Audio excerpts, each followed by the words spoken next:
Hi guys, welcome back to Supriya vlogs.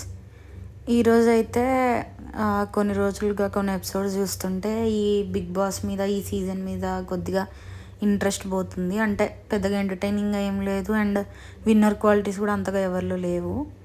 యాక్చువల్గా last వీడియోలో అసలు తనూజ నచ్చేది కాదు, but last week నామినేషన్స్లో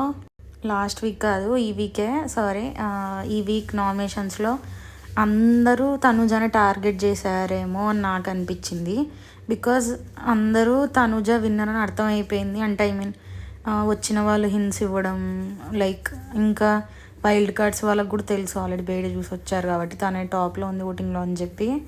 so maybe అందరూ ఒకటేసారి టార్గెట్ చేసేసరికి తను మార్నింగ్ నుంచి ఈవినింగ్ వరకు అందరు నామినేషన్స్ ఎదుర్కొంటూ వచ్చింది. బట్ లాస్ట్కి వచ్చేసరికి మళ్ళీ దివ్య కావాలనే, అంటే తనూజ మీద కొద్దిగా పగతో వేసిందేమో, లాస్ట్కి వచ్చేసరికి నామినేషన్ అనిపించింది. అండ్ దివ్య ఏంటో అసలు మారలేదు ఆ అమ్మాయి, ఇంకెప్పుడు మారిద్దో ఏమో. ఎప్పుడు బర్నీ గారు ఆల్రెడీ బర్నీ చెప్పాడు నా టాపిక్ మాట్లాడొద్దండి అని, ఇద్దరి దగ్గరికి వచ్చి చెప్పాడు.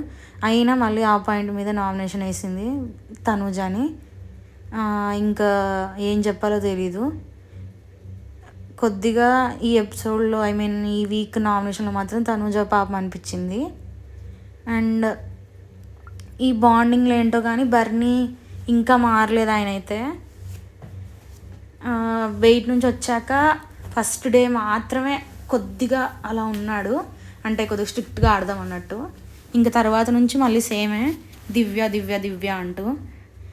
అసలు ఫస్ట్ థింగ్ ఏంటంటే బర్నీ దివ్యాని చూస్తే అసలు బ్రదర్ సిస్టర్ అని ఫీలింగ్ రాదు ఎందుకో. వాళ్ళు బిహేవ్ చేసే విధానం కావచ్చు, కొంచెం దివ్య అయితే క్రింజ్గా అనిపిస్తుంది, చాలా క్రింజ్ దివ్య నిఖిత.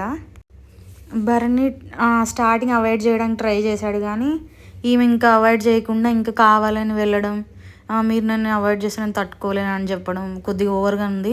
నేను అసలు ఇక్కడికి వార్నింగ్స్ పెట్టుకోవడానికి రాలేదు అంది. మళ్ళీ గౌరవ్తో ఎన్నిసార్లు గొడవ పడింది. బర్నీ గురించి ఫస్ట్ టైం గౌరవ్తో గొడవ పడింది, తర్వాత మాధురి దగ్గరికి పోయి తన దగ్గర దూరడానికి ట్రై చేసింది. బట్ మాధురి గారికి కొద్దిగా భయపడి ఆగిపోయింది తను తిట్టేసరికి. కానీ ఏంటో ఈ దివ్య కావాలని ప్రతి దాంట్లో బర్నీ అనుకుంటూ చిరాకు తెప్పిస్తుంది, అసలు క్రింజ్గా అనిపిస్తుంది. మేబీ నెక్స్ట్ వీక్ నామినేషన్కి వస్తే ఏమైనా పంపిస్తారు అందరూ, అంత క్రింజ్గా బిహేవ్ చేస్తుంది. అండ్ గౌరవ్ మీద చాలా పొగరుగా బిహేవ్ చేస్తుందని నాకు అనిపించింది. క్యాప్టెన్సీ అప్పుడు అతను నేను స్నానం చేసి వచ్చాక లంచ్కి హెల్ప్ చేస్తాను అని చెప్పాడు. ఆల్రెడీ బ్రేక్ఫాస్ట్ అయిపోయింది, ఇంకా అందరు బ్రేక్ఫాస్ట్ కూడా తినలేదు. అప్పుడే లంచ్కి తొందర పెడుతుంది అతన్ని. స్నానం తర్వాత చేయొచ్చు, మేము డిసైడ్ చేసినట్టే చేయాలి, నేను కానీ రేషన్ మేనేజర్ డిసైడ్ చేస్తాను, నువ్వెవరు డిసైడ్ చేయడానికి అని తిడుతుంది. అండ్ ఏంటంటే చాలామంది ఈ సీజన్లోనే మాధురి గారు కానీ ఇంకా ఎవరో, ఈ దివ్య కూడా మధ్యలో నేను స్నానం చేసాక వస్తానని చెప్పి వెళ్ళడం, అందరూ స్నానం చేసిన తర్వాత చేస్తున్నప్పుడు గౌరవ్ని మాత్రం తనకి మాట్లాడడం రాదని చెప్పి కావాలని టార్గెట్ చేస్తుంది దివ్య అనిపించింది. అసలు ఈ విషయంలో నచ్చనే లేదు. అసలు క్యాప్టెన్స్లో కూడా చాలా పొగరు బిహేవ్ చేస్తుంది. తను జస్ట్ క్యాప్టెన్ మాత్రమే, కానీ తను ఏదో నేను ఓనర్ని, బిగ్ బాస్ని అన్నట్టు ఫీల్ అవుతుంది. ఈ విషయంలోనే కాదు చాలా విషయాలు నచ్చట్లా. ఇంకా మన సీక్రెట్ టాస్క్ ఇచ్చారు, దాంట్లో కూడా కావాలని చిరాకు తెప్పించేసింది. అసలు ఏం టాస్క్ ఆడారో ఈ సీజన్ అంత వరస్ట్గా ఏ సీజన్లో సీక్రెట్ టాస్క్ ఇంత వరస్ట్గా ఆడలేదు. ఈవెంటో కళ్యాణ్ నార్మల్గా ఎవరో తెలుసుకుందామని చెప్పి చిన్న ట్రిక్ ప్లే చేశాడు, నా దగ్గర క్లూ ఉందని చెప్పగానే నేనే అని చెప్పేసింది రెబల్. ఇంకా ఏం ఆడిందో తెలీదు. తన ప్యాంట్లో పెట్టుకున్న చీటి ఎన్వలప్ ఉంది కదా సీక్రెట్ టాస్క్ది, అది కూడా వేరే వాళ్ళకి దొరికింది. ఇంకా తను ఏం ఆడుతున్నట్టు సీక్రెట్ టాస్క్. కానీ బిగ్ బాస్ లాస్ట్లో మళ్ళీ వీళ్ళు గెలిచారన్నాడు. ఏం గెలిచారో ఏమో అందరికి తెలిసిపోయింది, ఆల్రెడీ కనుక్కున్నారు కదా. కానీ ఈ కంటెస్టెంట్ ఏంట్లో పిచ్చోళ్ళు రెబల్ని ఎలిమినేట్ చేయండి రా బాబు అంటే, మాకు కష్టమైన రెబల్ని ఎలిమినేట్ చేయండి అని చెప్తే ఓటింగ్లో స్ట్రాంగ్ ఎవరైతే ఉన్నారో లైక్ గౌరవ్, డెమాన్, అంటే ఫిజికల్గా స్ట్రాంగ్ ఉన్న వాళ్ళు నిఖిల్, వీళ్ళందరూ ఎలిమినేట్ చేస్తున్నారు. ఏం ఆడుతున్నారో ఏమో అసలు ఈ సీజన్ వాళ్ళు గేమ్స్ ఎంత వరస్ట్గా ఆడుతున్నారంటే అంత వరస్ట్గా ఆడుతున్నారు. ఇంకా ఈ రెబల్ స్కిల్స్ కూడా అలానే ఉన్నాయి వరస్ట్గా. ఏం కిల్స్ ఇచ్చారో ఏమో తెలియదు. అండ్ ఈ దివ్య అసలు తనే తెలివైంది అన్నట్టు ఫీల్ అవుతూ ఉంటుంది ఎప్పుడేంటో. అందరినీ లైక్ క్యాప్టెన్ అయినప్పటి నుంచి కొద్దిగా పొగరు చూపిస్తుంది. ముందు నుంచే పొగరు ఉందిలేండి, ఇప్పుడు ఇంకా ఎక్కువ చేస్తుంది. ఇంకా బర్నీ దివ్యని చూస్తే ఇంకా ఏం చెప్పలేము, చిరాగ్గా ఉంటుంది అసలు బర్నీ బయటికి వెళ్ళి చూసి వచ్చిన దానికి ఆయన ఏం ఆడుతున్నాడో ఏమో తెలియదు. ఇంతకుముందు కన్నా ఇంకా వరస్ట్గా ఆడుతున్నాడు అనిపిస్తుంది. ఇంకా దివ్యతో బాండింగ్ ఆపుకోలేదు అనిపించింది నాకు. ఈరోజు లైవ్లో ఏం చెప్తున్నాడు, ఈరోజు నిన్న ఎప్పుడో ఏదో చెప్పాడు. ఏమంటున్నాడంటే తను క్యూట్ ఫేస్ వేసుకొని ఆడుతూ ఉంటుంది దివ్య, ఇదే అయి ఉంటుంది రెబల్ అంటే. ఎంత క్రింజ్గా ఉంది అసలు. అన్న చెల్లెల బాండింగ్లో ఏమన్నా ఎక్కడన్నా 1% అని అనిపిస్తే చెప్పండి మీరు. ఓకే బర్నీ తనుజాది అయితే కొద్దిగా క్యూట్ అని కాదు, జెన్యున్ బాండ్లా అనిపిస్తుంది కొన్నిసార్లు. బట్ ఈ దివ్య బర్నీదే కొద్దిగా ఓవర్గా ఉంది.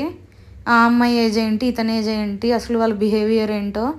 ఈ అమ్మాయి కూడా దివ్య బద్దాకి వెళ్ళి ఓవర్ యాక్షన్ చేస్తూ అతను ముందు ఏంటో గౌరవం వీళ్ళనేమో తిట్టిపడేస్తుంది. బర్నీ దగ్గర ఏమో క్రింజ్గా బిహేవ్ చేస్తుంటుంది. చాలా వరస్ట్. వీళ్ళిద్దరిని ఎలిమినేట్ చేస్తే చాలా బాగుంటుంది. అండ్ కళ్యాణ్ పాపం ఫస్ట్ ఎలిమినేట్ చేశారు ఇతన్ని గేమ్ నుండి. ఫస్ట్ ఎలిమినేట్ చేసిన పాపం రెబల్ ఎవరో కనుక్కోవడానికి నాకు చిన్న టిప్ ఇచ్చారు. అది మీకు చెప్పాలంటే ఎవరు రెబల్ తెలియాలి నాకు అనగానే దివ్య చెప్పేసింది పాపం. అదొక ట్రిక్ బాగా అనిపించింది పాపం. కానీ ఎలిమినేట్ చేసినకుంటే కొద్దిగా బాగా ఆడేవాడేమో. అండ్ శ్రీజ వాళ్ళు ఇన్పుట్ ఇచ్చినప్పుడు కొద్దిగా గేమ్ మార్చుకున్నాడు అన్నట్టు తనుజతో బిహేవ్ చేశాడు. మళ్ళీ స్టార్ట్ చేశాడు సేమ్. పులిహోర మళ్ళీ స్టార్ట్ చేశాడు. ఏం తగ్గలేదు. పద్దాక ఆడుతూనే కూర్చోవడమే సరిపోయింది. ఇప్పుడు కూడా మళ్ళీ నిన్న కూడా లైవ్లో చూస్తే పులిహోర కలుపుతున్నాడు. ఇంకా మాడతాడన్న హోప్స్ లేవు అసలు ఈ సీజన్. వీళ్ళు చాలా ఓవర్ చేస్తున్నారు ఈ సీజన్లో. అసలు ఇంట్రెస్ట్ అనేది పోతుంది. ఫస్ట్ సీక్రెట్ టాస్క్ అంటే ఎంత బాగా ఆడేవాళ్ళు వేరే సీజన్లో. యాక్చువల్గా ఇన్ని సీజన్స్లో బాగా ఆడిందంటే నటరాజ్ మాస్టర్ సీక్రెట్ టాస్క్. ఇంకా మిగతా వాళ్ళు కూడా వేరే సీజన్లో బాగానే ఆడారు. అట్లీస్ట్ వాళ్ళు ట్రై చేసేవాళ్ళు చేయడానికి. ఈ సీజన్లో ఏం ఆడుతున్నారో ఏమో. రీతుకి ఇచ్చారు. రీతు ఫస్ట్ టాస్క్ బాగా చేసింది, సెకండ్ టాస్క్ ఫ్లాప్ చేసింది. ఆమె కూడా ఇమ్ముది పెట్టమంటే తీసుకెళ్ళి ఇమ్ము ఫోటో పెట్టు స్టోర్ రూమ్లో అంటే పెట్టలేదు, అక్కడ ఫెయిల్ అయిపోయింది. అండ్ ఈ ఇమ్ము ఏమో ఏం ఆడాడు ఏమో అసలు అర్థం కాదు. ఈ వీక్ సేఫ్ గేమర్లానే కనిపిస్తున్నాడు. భయపడుతున్నాడు ప్రతిదానికి. క్యాప్టెన్సీ వస్తే ఎలిమినేషన్ దబ్బించుకోవచ్చు అనుకుంటాడేమో. కానీ మొన్నే క్యాప్టెన్ అయ్యాడు. మళ్ళీ అంతలోపే రెబల్స్ నన్ను చంపేస్తారని చెప్పి ఫస్ట్ టాస్క్లో ఇతను తీసుకున్నాడు green badge. Okay, second task Tanuja తీసుకుంది. మళ్ళీ థర్డ్ టాస్క్ పాపం గౌరవ్ అంత కష్టపడి ఆడినా నాకు కావాలని చెప్పి గొడవ పడుతున్నాడు. అసలు ఒప్పుకోవట్లేదు. ఒకసారి ఫెయిర్ ఎనఫ్ ఒకసారి ఇతను తీసుకున్నాడు, సెకండ్ టైం తనుజ తీసుకుంది. థర్డ్ టైం ఫెయిర్గా ఛాన్సెస్ తనకు కూడా ఆడాలని ఉంటుంది కదా గౌరవ్కి. సో తను తీసుకుందామంటే మళ్ళీ తినే త్యాగం చేసినట్టు వెళ్ళిపోతున్నాడు. ఓకే తీసేసుకో బ్రో తీసేసుకో అని చెప్పి కొద్దిగా అంత సేఫ్ గేమ్ లానే ఉందన్నమాట. ఇంకా విన్నర్ రేస్ నుంచి తప్పుకున్నట్టే ఇమ్మాన్యువల్ అయితే. ఏం ఆడుతున్నాడేమో. అండ్ తనూజ ఈ వీక్ కొద్దిగా కోపం తగ్గించుకుంటూ చూసారా పాపం. లాస్ట్ వీక్ క్యాప్టెన్ చేయమని చెప్పారు కదా, చేయలేదు కదా ఎవరు. ఇంకా అందుకే మేబీ ఈ వీక్ చెయ్యాలని చెప్పోయేమో కానీ కొద్దిగా కోపం తగ్గించుకుంది. కానీ మళ్ళీ ఈ వీక్ కూడా పోయిందంట క్యాప్టెన్సీ, ఇమ్మాన్యువల్కి వచ్చిందంట. ఓకే, ఈ వీక్ నాగార్జున సార్ ఎపిసోడ్ ఎలా ఉంటుందో చూద్దాం. బాయ్.